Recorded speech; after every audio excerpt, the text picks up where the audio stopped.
Hello guys, welcome to my new video.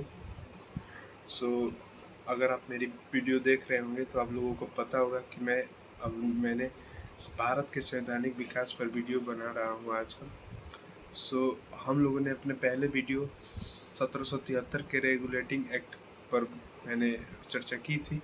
अगर आप लोगों ने वो वीडियो नहीं देखी है तो प्लीज़ वो वीडियो देखिए, नहीं तो इस वीडियो के डिस्क्रिप्शन बॉक्स में उसका लिंक है, आप प्लीज़ वो वीडियो देखिए, क्योंकि उसके बेसिस पर ही आज हम 1784 के पिट्स इंडिया एक्ट, 1786 का एक्ट और 1793 का एक्ट भी हम लोग देखने वाले हैं। सो प्लीज़ जाकर वो वीडियो देखिए।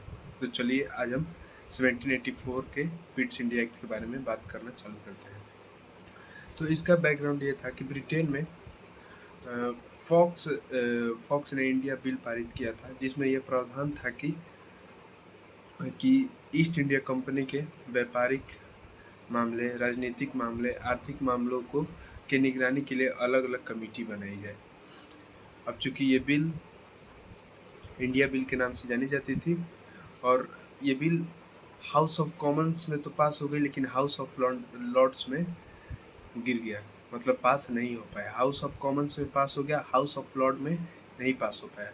तो जिस कारण वहाँ की सरकार, उस समय नॉर्थ की सरकार थी, उस समय के पीएम थे, तो उनको इस्तीफा देना पड़ा और नए पीएम आए, पीट्स नाम था उनका।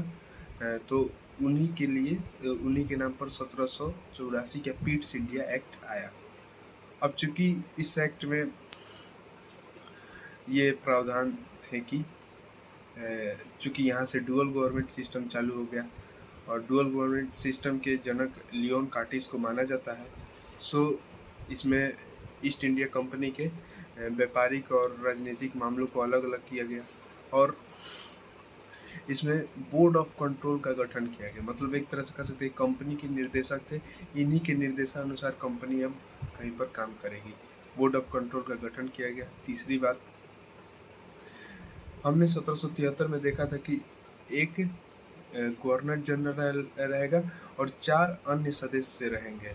4 अन्य सदस्य रहेंगे, तब गवर्नर जनरल इन काउंसिल बनेगा। लेकिन यहाँ 1784 में एक गवर्नर जनरल रहेगा और 3 सदस्य रहेंगे, तो तब यहाँ गवर्नर जनरल इन काउंसिल बनेगी। और क्या हुआ कि इसमें और ये भी प्रावधान किया गया कि अब कंपनी का कोई उद्देश्य नहीं है कि अब क्षेत्रों में, भारत में क्षेत्रों का विस्तार किया जाए। तो ये केवल प्रावधान थे।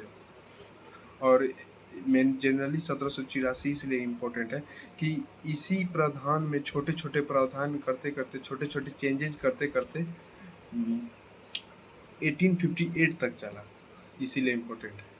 अब चलते हैं 1786 में के एक्ट में। 1786 में क्या होता था कि इस समय कॉर्नवालिस गवर्नर जनरल बनकर आता है।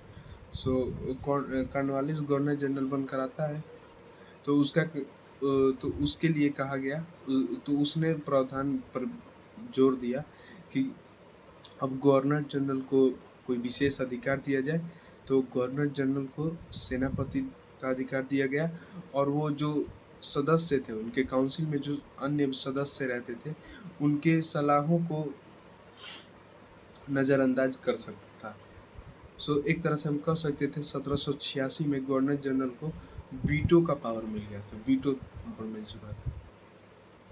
1793 की बात करें, 1793 का एक्ट ये कहता था, उसमें ये प्रोविजंस थे कि 1793 में कि उसमें भी पहले 1793 के चार्टर एक्ट नाम थोड़ा, तो पहले तो इसके प्रोविजन को 20 सालों तक बढ़ाया गया।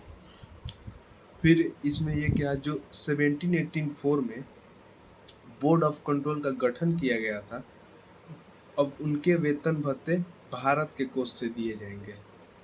सो यही थे 1793 के एक्ट। तो बहुत बहुत धन्यवाद यहाँ तक आप लोगों के वीडियो देखने के लिए। अगर आप मेरे वीडियो पर नए हैं, मेरे चैनल पर नए हैं, तो प्लीज़ मेरे वीडियो को लाइक करें और कमेंट में कि आपको कहाँ समझ में नहीं आया। अगर नहीं समझ में आता है तो प्लीज़ दोबारा वीडियो देखें, अगर कमेंट करें कहाँ नहीं समझ में आया। मैं वहाँ रिप्लाई देने की ज़रूर कोशिश करूँगा। बहुत बहुत धन्यवाद।